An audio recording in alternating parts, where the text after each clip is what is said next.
Ring के नीचे cutting करने के बाद आप देख सकते हो कि हर एक पत्ती से कितनी बढ़िया ब्रांचिंग आई हुई है और सभी मजबूत ब्रांचेस निकले हुए हैं, जिसका 30 to 40 डिग्री का एंगल है। नमस्कार दोस्तों, small mango plant training pruning के पार्ट 2 में आपका स्वागत है। मैं Sumit, Anil mango farms and nursery, Sasangir. यहाँ पे हमने 300 से भी ज़्यादा आम की वैरायटी का कलेक्शन किया है और सभी वैरायटी के जेन्युइन बेस्ट क्वालिटी प्लांट्स हम लोग तैयार करते हैं। तो पार्ट 1 में हमने देखा था कि हमें छोटे पौधे की कैसे कैनोपी डेवलप करनी है, डिपेंडिंग ऑन वेराइटी किस तरह उसको ट्रेन करना है, रिंग के ऊपर काटना है या नीचे काटना है, ये सभी बातें हमने पार्ट 1 में डिस्कस की थी। और इस सेकेंड पार्ट में हम देखेंगे कि अगर हम कोई ट्रेनिंग प्रूनिंग का स्टेप मिस कर देते हैं और शेप थोड़ा सा अलग हो जाता है, फिर भी हम पौधे को जो है सही तरीके से ट्रेनिंग करके उसका अप्रोप्रिएट शेप लेकर आगे बढ़ सकते हैं। प्रूनिंग दोस्तों कोई एक फिक्स्ड रूल नहीं है कि ऐसे ही करना है, ये बस एक कंसेप्ट है जिसको आपको समझना है कि ट्रेनिंग में क्या क्या इम्पोर्टेंट प्रिंसिपल्स है जो हमको ध्यान में रखना है। जैसे हमें ओपन अम्ब्रेला शेप मैंगो में डेवलप करना है, इन्वर्टेड ओपन अम्ब्रेला, जिससे जो एयर और सनलाइट है अच्छे से पेनिट्रेट कर सके। और हमें पौधे को इस तरह ट्रेन करना है कि उसमें हम मैक्सिमम शाखाएं डेवलप कर सके, ताकि मैक्सिमम ब्रांचेस हो गए तो हमें मैक्सिमम प्रोडक्शन मिलेगा। तो अब हम आगे बढ़ते हैं। तो दोस्तों अभी हम लोगों ने देखा 3 स्टेज प्रूनिंग हमको कैसे करनी है। केसर, सोनपरी या कॉमन वेराइटीज में कितने हाइट पे हर एक स्टेज जो है वो डेवलप करना है। और कीट जैसी वेराइटी में हमने देखा कि हमें ज़्यादा डिस्टेंस पे या ओपन कैनोपी जो वेराइटी की होती है उसमें हमें ज़्यादा क्लोज कट्स देने हैं। तो ये सुपर क्वीन का पौधा है, गोल्डन क्वीन, क्यूजाई, ये सभी इसके दूसरे नाम है। तो इसका मैं आपको कटिंग करके बताऊंगा। तो एक होता है आइडियल प्रूनिंग, जो मैंने आपको पहले बताया कि 3 स्टेज में आपको इस तरह करना है। लेकिन काफ़ी बार क्या होता है कि हम लोग टाइम टू टाइम प्रूनिंग नहीं भी कर पाते हैं और काफ़ी लेट हो जाते हैं, तभी भी हम पौधे को मैनेज कर सकते हैं। प्रूनिंग बस एक सिस्टम है जो आपको समझना है। ज़रूरी नहीं है कि जो 3 स्टेज प्रूनिंग आइडियली जो बताया जाता है वैसा ही हो। आप आगे जाकर भी धीरे धीरे उसका जो कैनोपी है, जो शेप है, ओपन अम्ब्रेला शेप, आप ले सकते हो। तो इसमें जो 3 स्टेज प्रोसेस है वो फॉलो नहीं हुआ है, फिर भी हम इसका प्रूनिंग अभी मैं आपको करके बताता हूँ।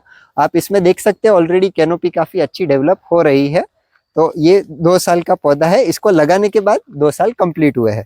तो सबसे पहले आप नीचे देखिए, इसका ग्राफ्ट यहाँ पे है। उसके बाद तुरंत ही इसमें ब्रांचिंग आ गया था और यहाँ पे सिर्फ 2 ब्रांचेज हमारे पास हुए थे, जो हमें 3 से 4 होने चाहिए। लेकिन कोई दिक्कत नहीं है, काफ़ी बार नीचे 2 ब्रांच होने से भी हम यहाँ पे नंबर ऑफ ब्रांचेस बढ़ा सकते हैं सेकेंड स्टेज पे। तो सबसे पहले हम कौन से ब्रांचेस इसमें कट करेंगे वो मैं आपको दिखाता हूँ। जैसे इसको आप देख सकते हो, ये साइड से निकला हुआ है, इसको मैं पूरा पीछे से ही निकाल दूंगा। उसके बाद जो अंदर का ये ब्रांच है, हमें अंदर का इंटीरियर प्लांट का हो सके उतना ओपन रखते जाना है, ताकि एयर और सनलाइट आराम से अंदर जा सके, तो जो डिजीज है और पेस्ट है उनका अटैक कम हो। उसके बाद ये जो यहाँ से ब्रांचिंग हुआ है, एक यहाँ से ब्रांचिंग हुआ है और फिर हमें 3 ब्रांचेस मिले हैं। सिमिलरली यहाँ पे ब्रांचिंग हुआ है, लेकिन यहाँ पे भी फिर से 2 ही ब्रांचेस मिले हैं। तो ये जो 3 ब्रांच है, इसमें भी आगे से आप देख सकते हो कि यहाँ पे फिर से ब्रांचिंग हुआ है। तो यहाँ पे फिर से हमें 3 ब्रांचेस मिले हैं। वीडियो में पता नहीं आपको कितना क्लियरली दिख रहा होगा, लेकिन मैं ये जो छोटा ब्रांच निकला है इसको रिमूव कर देता हूँ। उसके बाद ये ब्रांच जो है इसको मैं यहाँ से कट करूँगा। नॉर्मली इसको 2 ब्रांचेस का ग्रोथ मैंने होने दिया, उसके बाद मैंने कट किया और ये कट मैं लगा दूंगा रिंग के नीचे। उसी तरह इसमें भी मैं यहाँ पे रिंग के नीचे कट कर दूंगा। तो काफ़ी बार आपका एक अगर ब्रांच ज़्यादा लंबा निकला है तो एक ब्रांच के बाद भी हो सकता है आपको जो है उसको एक ही हाइट पे प्रूनिंग कर देना है। इसको यहाँ से कट कर दिया। तो ये 3 ब्रांचेस मैं रखना पसंद करूंगा और ये जो अंदर की दिशा में ब्रांच उग रहा है इसको मैं रिमूव कर दूंगा। उसी तरह यहाँ पे भी हम लोग देखेंगे कि ये जो अंदर का ब्रांच है इसको मैं पूरी तरह निकाल दूंगा। साथ ही साथ यहाँ पे जो अंदर ब्रांच है इसको निकाल दूंगा। ये पतली ब्रांच, इसको भी रिमूव कर देते हैं। और ये ब्रांच में यहाँ से 2 ब्रांचेस फूटी हुई है। ये एक छोटा ब्रांच निकला है, ये एक बड़ा है, तो इसको भी हम एक साथ कर देते हैं। ये रिंग के नीचे लग गया। तो यहाँ पे आप देख सकते हो कि 1, 2 और 3 ब्रांचेस मैंने मेन ब्रांचेस रखी है, उनका फिर से ग्रोथ हुआ है, वहाँ पे फिर से 3 ब्रांचेस आ गया है। अगर हम हमेशा बहुत ज़्यादा ब्रांचेस रखेंगे तो कुछ वेराइटीज़ में एक्सट्रीमली बुशी कैनोपी हो जाएगा। अगर ऐसा होता है तो आप उसके बाद वाले नेक्स्ट प्रूनिंग में अंदर के ब्रांचेस कम कर दीजिए, क्योंकि अब हर एक यहाँ से 3 ब्रांचेस और फूटने वाली है, यानी 6 महीने बाद जब हम इसको देखेंगे तो ये पेड़ फिर से काफ़ी बुशी हो गया होगा। तो हम प्रूनिंग कंटिन्यू करते हैं, क्योंकि ये वैरायटी में भी काफ़ी लंबे ब्रांचेस निकल रहे हैं, इसलिए मैं इसमें एक ब्रांच के बाद ही कट करना पसंद करूंगा। अगर छोटे ब्रांचेस होते तो मैं 2 ब्रांच का ग्रोथ होने देता।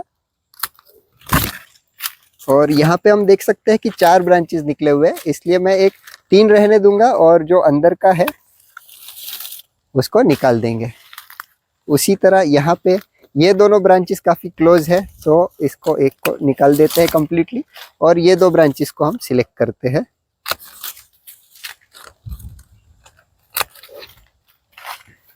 यहाँ पे अंदर भी एक ब्रांच है जिसमें 3-4 ब्रांचेस और फूटी हुई है, लेकिन ये मैं उतना सेटिस्फाइड नहीं हूँ, सभी बहुत छोटे पतले ब्रांचेस निकले हैं। और यहाँ पे भी एक ब्रांच निकली है, तो यहाँ पे हम देख सकते हैं कि 1, 2, 3 और 4 ब्रांचेस है। अगर आपको क्लियरली दिख रहा हो तो मैं ये जो छोटे ब्रांच निकल रहे हैं उस ब्रांच, इस टहनी को निकाल देता हूँ। अब 3 मेजर ब्रांचेस हमने यहाँ पे चूज की है। यहाँ पे हमने 3 रखे हैं, फिर यहाँ पे 2 रखे हैं और ये एक सिंगल ब्रांच की तरह जा रहा है, तो इसको भी हम यहाँ से कट कर देंगे। तो अब इसमें हमारी जो कैनोपी है, नीचे 2 ब्रांचेस आए, उसके बाद फिर से इसमें 2 आए और दूसरी तरफ 3 आए हैं। उसके बाद और ऊपर आते हैं तो फिर से हमें 3 ब्रांचेस मिले हैं और इस ब्रांच में हमने 2 रखे हुए हैं। उसके बाद एक और स्टेज में यहाँ पे 3, 2 रखे हुए हैं और इसमें हम जब इसका ग्रोथ होगा तब इसमें हम 2 रखेंगे। मेरे हिसाब से 3 रखना थोड़ा ज़्यादा डेंस हो जाएगा, इसलिए यहाँ पे जो मैंने डिसीजन लिया था कि 3 रखूंगा उसको भी मैं 2 कर देता हूँ। तो जो अंदर की साइड वाला ब्रांच है उसको कम कर देंगे, तो ये एक आगे जाके अच्छा कैनोपी डेवलप हो जाएगा। 2, 2 और इसमें भी हम 2 रखेंगे। फिर हम ये एक ब्रांच बची है, इसका भी देख लेते हैं। यहाँ पे 2 मेन ब्रांचेस फूटी हुई है, उसके बाद फिर से और 2 ब्रांचेस है, तो ये कट कर दिया।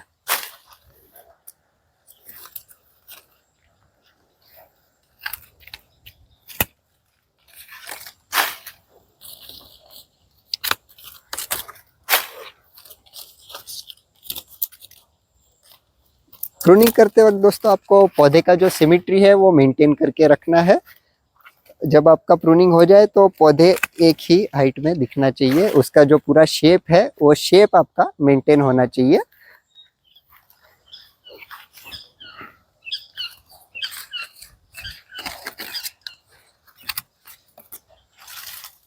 ये एक पतली ब्रांच है, इसको मैं रिमूव कर देता हूँ और ये भी मुझे लगता है इसको थोड़ा नीचे कट दे देना चाहिए।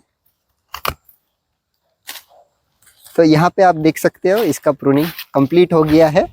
अब इसमें जहाँ जहाँ हमने कट किया है वहाँ पे ब्लू कॉपर लगा देंगे और इसमें फंजीसाइड का और पेस्टिसाइड का भी स्प्रे करेंगे। स्प्रे डिपेंड करता है सीजन पे। इस वीडियो में मैं कौन सा स्प्रे करना है वो नहीं बताऊंगा, क्योंकि हर एक सीजन का स्प्रे अलग होता है। मैं अलग से वीडियो कभी भी आपको बनाकर दे दूंगा कि कौन से कीट में कौन सा स्प्रे आपको देना है। तो एक बार आप देख लीजिए इसका जो पूरा कैनोपी है, नीचे से 2 बड़े ब्रांच, फिर 3 ब्रांचेस हुए, फिर हमने वापस 2-2 ब्रांचेस का आगे सिलेक्शन किया है। तो 6 महीने बाद इसमें बहुत अच्छा फिर से नया फ्लशेस निकलने के बाद एक पूरा बुशी ओपन अम्ब्रेला टाइप कैनोपी इसमें हमें मिलेगा। तो मैंने इसमें ये देखा है कि इसमें रखने की कोशिश की है कि ऊपर से जो सनलाइट डायरेक्टली पेनिट्रेट हो उस तरह हमें कटिंग करना है, यानी अंदर के एरिया में जो कुछ भी ब्रांचेस थे, छोटे ब्रांचेस थे बहुत, उन सबको हमने कट किया है। दोस्तों ये पौधा भी आप देख सकते हो, इसकी हमने जस्ट समर सीजन के एंड में प्रूनिंग की थी और बहुत बढ़िया इसका भी कैनोपी डेवलप हो रहा है। नीचे 3 ब्रांचेस है, एकदम नीचे आप देख सकते हो। और फिर इसमें आगे जो कैनोपी डेवलपमेंट है वो प्रोसेस चल रहा है। और फिलहाल अभी नए फ्लशिंग का सीजन है यहाँ पे, तो सभी बहुत अच्छे से फ्लश हो रखी है। हर एक ब्रांच में काफी सारे ब्रांचेस निकले हुए हैं। इसका थिनिंग नहीं कर पाया था मैं, बट वो हम बाद में कर लेंगे। जब इसका हम नेक्स्ट प्रूनिंग करेंगे तब साथ में थिनिंग कर देंगे। दोस्तों ये कीट मैंगो का पौधा है। कीट भी बहुत बढ़िया वेराइटी है और काफी अलग अलग क्लाइमेट में थ्रू आउट द वर्ल्ड ये बहुत अच्छा परफॉर्म करता है। लेट वेराइटी है, बड़ा फ्रूट है। और इसका एक स्पेशलिटी ये है कि इसका जो कैनोपी होता है वो ओपन टाइप होता है, यानी बहुत बुशी कैनोपी नहीं होता है हमारे केसर की तरह। तो इसमें भी मैं आपको प्रूनिंग करके बताता हूँ। तो सबसे पहले हम लोग क्या देखेंगे कि अगर कोई इसमें ब्रांच नीचे जा रहा है, नीचे की तरफ, तो उसको कट करना है। लेकिन फिलहाल इसमें कोई भी ऐसा ब्रांच हमें देखने नहीं मिल रहा है। उसके बाद आप यहाँ पे देख सकते हैं ये छोटी पतली ब्रांचेस है, तो इन ब्रांचेस को मैं निकाल दूंगा।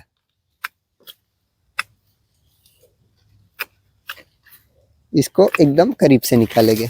उसके बाद ये ब्रांचेस ऊपर जा रही है, तो इसमें हम या तो 2 शूट्स के बाद कट ले सकते हैं या तो 1 शूट के बाद। लेकिन मैं प्रेफर करूंगा इसमें 1 शूट के बाद कट लेना, क्योंकि इसका कैनोपी ओपन टाइप होता है और हमें कोशिश ये करना है कि इसका कैनोपी हम हो सके उतना कॉम्पैक्ट रखें।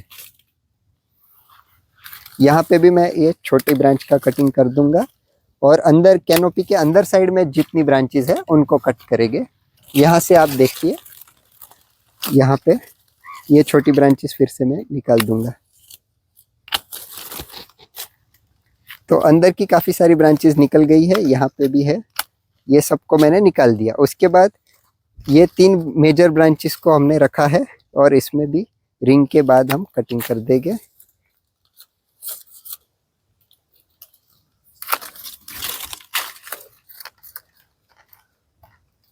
तो आपको सोचते जाना है जैसे जब आप कटिंग करते हो, और जैसे आपको सही लगता है उस तरह से आपको आगे बढ़ना है। आपको कंसेप्ट समझ लेना है इसका, जो भी है कि प्रूनिंग का मेन कंसेप्ट जो मैंने आपको एक्सप्लेन किया कैनोपी डेवलपमेंट का, वो आपको ध्यान में रखना है।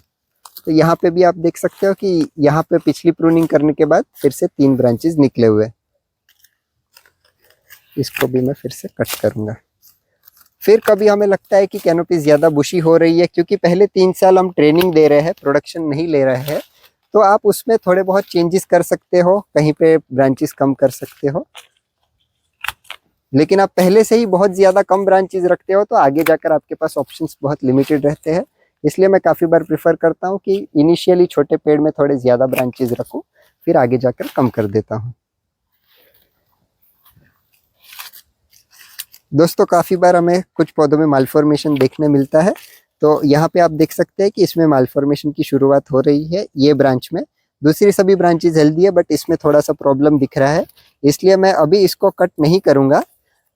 मालफॉर्मेशन को कैसे मैनेज करना है इसका भी एक वीडियो मैं आपको बहुत जल्द अपलोड कर दूंगा।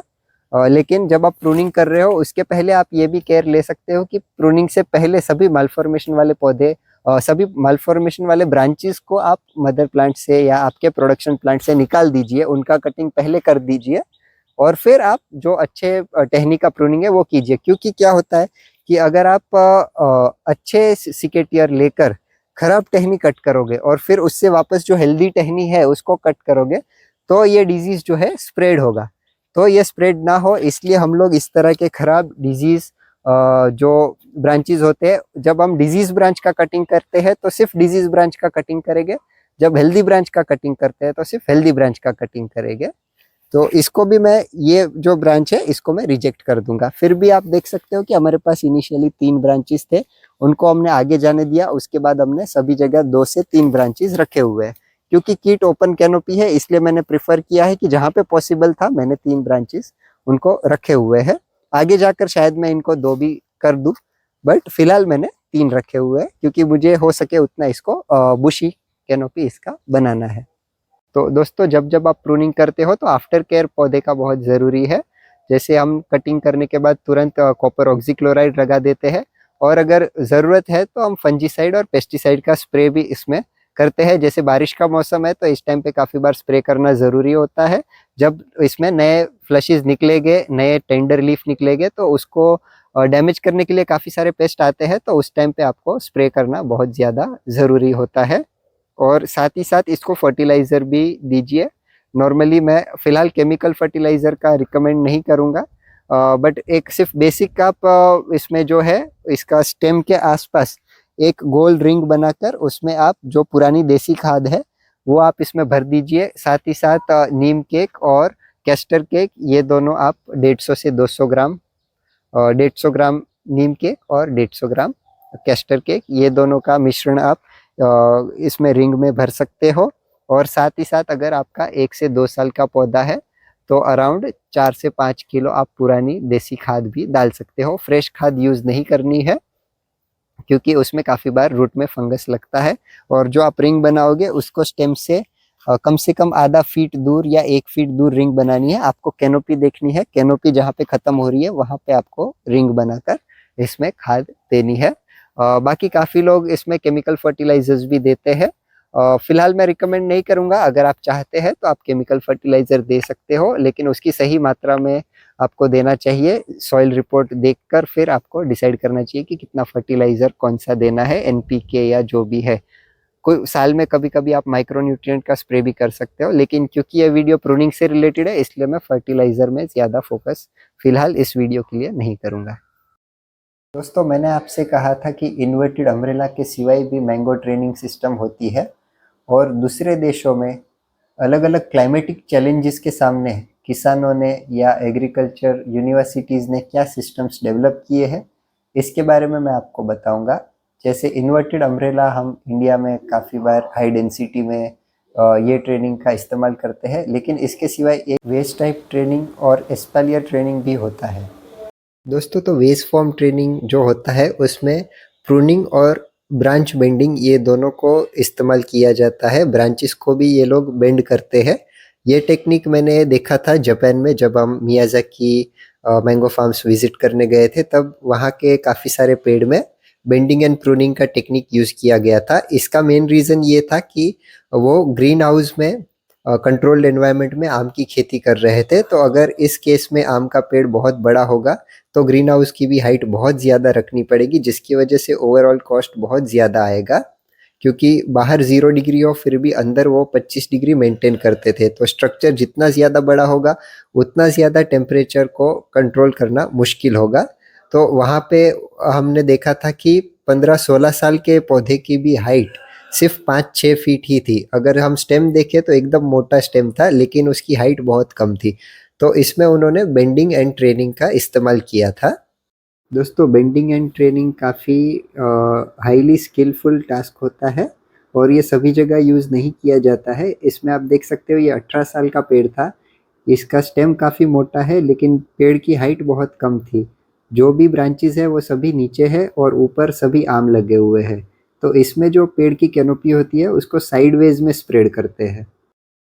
ये वीडियो जापान के मियाज़ाकी फार्म में मैंने लिया था, और वहाँ पे उन्हें ग्रीन हाउस में फार्मिंग इसलिए करनी पड़ती है क्योंकि वहाँ पे क्लाइमेट बहुत कोल्ड होता है, बर्फ़ पड़ती है, इसलिए ओपन में मैंगो फार्मिंग नहीं हो सकता। इसलिए वो ग्रीन हाउस में टेम्परेचर कंट्रोल्ड क्लाइमेट में आम की खेती करते हैं। मियाज़ाकी आम की ज़्यादा जानकारी के लिए चैनल पे अपलोड किए गए वीडियो आप देख सकते हैं। इंडिया में मियाज़ाकी आम ओपन क्लाइमेट में बड़ी आराम से हो जाता है, और अनिल फार्म्स में हम पिछले 2 साल से इसका फ्रूटिंग भी ले रहे हैं और पौधे भी बना रहे हैं। दोस्तों, अब बात करते हैं एस्पेलियर ट्रेलिस ट्रेनिंग की, जो ऑस्ट्रेलिया और स्पेन में अडेप्ट किया गया है और इसमें बहुत ही बेहतरीन रिजल्ट्स हमें देखने मिले हैं। दोस्तों, ऑस्ट्रेलिया का जो क्लाइमेट है वो वहाँ पे हरिकेन्स काफ़ी ज़्यादा आते हैं, तो ऐसे केसेस में आम आम डैमेज होना और उनके पेड़ डैमेज होने का काफ़ी ज़्यादा प्रॉब्लम होता है। तो इस चैलेंज को ओवरकम करने के लिए उन्होंने एस्पेलियर ट्रेलिस ट्रेनिंग का यूज़ किया है, जिसमें बहुत बड़े wooden logs as support install किए जाते हैं ट्री के रो में, और फिर उनमें जो वायर है उसको बांधा जाता है। उसके बाद प्लांट की ट्रेनिंग होती है। तो सबसे पहले 50 टू 80 सेंटीमीटर पे फर्स्ट कट जो लगता है और ब्रांचेस आते हैं उनको वायर के साथ बांध दिया जाता है। उसके बाद सेकेंड स्टेज पे फिर से 50 सेंटीमीटर पे सेम ब्रांचिंग देकर उनको फिर से वायर के साथ बांधा जाता है, और इसी तरह थर्ड स्टेज में भी ये प्रोसेस रिपीट होता है। तो इससे जो है हेवी विंड्स में पौधा डैमेज नहीं होगा और इसमें जो प्रोडक्शन आता है वो भी बहुत बढ़िया आता है। ये एक्चुअली एक 2D वे में पौधे को ग्रो करते हैं, तो इसमें मैक्सिमम लाइट पेनिट्रेशन होता है और पेस्ट और डिजीज़ का कंट्रोल बहुत इजीली हो जाता है। और इसमें कीट वैरायटी में देखा गया है, जिसका 10 साल से ऑस्ट्रेलिया में ट्रायल चल रहा है, कि कीट जो नॉर्मली 30-40 टन्स प्रोडक्शन देता है, उसमें अल्ट्रा हाई डेंसिटी में 10 साल के ऑर्चर्ड में 80 टन्स पर हेक्टर प्रोडक्शन उन्होंने लिया है। 80 टन्स मतलब मैं आपको रेफरेंस के लिए बता दूं, अगर केसर हम लोग 1 हेक्टर में 1000 से 1200 पौधे लगाते हैं तो हम एक्सपेक्ट करते हैं 20 से 25 टन प्रोडक्शन हमें मिले। उसके सामने इन्होंने 80 टन्स तक एस्पेलियर ट्रेलिस ट्रेनिंग में प्रोडक्शन लिया है, यानी कि ये माइंड ब्लोइंग रिजल्ट है मेरे हिसाब से। हालांकि कीट वेराइटी ही ऐसा है जो बहुत हैवी बेरर है, नॉर्मली भी वो केसर से डबल आम देने की क्षमता रखता है, लेकिन फिर भी 80 टन्स पर हेक्टर तक का प्रोडक्शन एक mind blowing record breaking production है दोस्तों। और मेरे हिसाब से मुझे लगता है कि आने वाले सालों में शायद हमें इंडिया में भी एस्पेलियर ट्रेलिस ट्रेनिंग अपनानी पड़े, क्योंकि पिछले कुछ साल से हम देख रहे हैं कि क्लाइमेटिक चेंजेस की वजह से काफ़ी बार अनटाइमली बारिश आ जाता है, अनटाइमली तूफान आ जाते हैं और फार्मर्स को बहुत ज़्यादा हैवी लॉसेस फेस करने पड़ते हैं। इस साल गुजरात में भी यही हुआ था। तो अगर इस तरह के मॉडल्स अडेप्ट किए जाए तो एक हम फ्यूचर प्रूफ फार्मिंग मॉडल्स बना सकते हैं। बदलते क्लाइमेट के साथ अगर हम अपने फार्मिंग प्रैक्टिसेस को नहीं बदलेंगे तो शायद हम खेती करने लायक ही नहीं रहेंगे। इसलिए नई प्रैक्टिसेस को अपनाना और इनोवेशन करते रहना बहुत ज़रूरी है। जैसे कि हाई डेंसिटी और ultra high density models India में अडॉप्ट किए जा रहे हैं, वो भी काफ़ी हद तक हरिकेन प्रूफ होते हैं। तो दोस्तों इस वीडियो को यहीं पे समाप्त करते हैं। कमेंट्स में हमें बताइए कि आपके बाग या गार्डन में कितने टाइप के आम की वैरायटी लगी हुई है। दोस्तों अनिल मैंगो फार्म्स नर्सरी में हमने 300 से भी ज़्यादा आम की वैरायटी का कलेक्शन किया है, तो आपको सभी वैरायटी के जेन्युइन बेस्ट क्वालिटी पौधे अनिल फार्म्स में मिल जाएंगे। और पौधा लगाने के 1 साल, 2 साल, 5 साल बाद फार्मर को कैसा रिजल्ट मिला है, इसके भी काफ़ी सारे वीडियोस आपको चैनल पे देखने मिलेंगे। अनिल फार्म्स में हम जो पौधा देते हैं वो काफ़ी बार फर्स्ट स्टेज प्रून्ड होता है, यानी आपको लो ग्राफ्टेड ब्रांचिंग वाला पौधा मिलता है, जिसका ग्रोथ और प्रोडक्शन कैपेसिटी बहुत अच्छी होती है, क्योंकि ये पौधा देसी गुटली यानी वाइल्ड टाइप रूट स्टॉक में ग्राफ्टिंग किया हुआ होता है। एक्सोटिक मैंगो फार्मिंग और हाई डेंसिटी मैंगो फार्मिंग से जुड़ी ज़्यादा जानकारी के लिए आप हमें कॉल कर सकते हैं। वीडियो देखने के लिए धन्यवाद।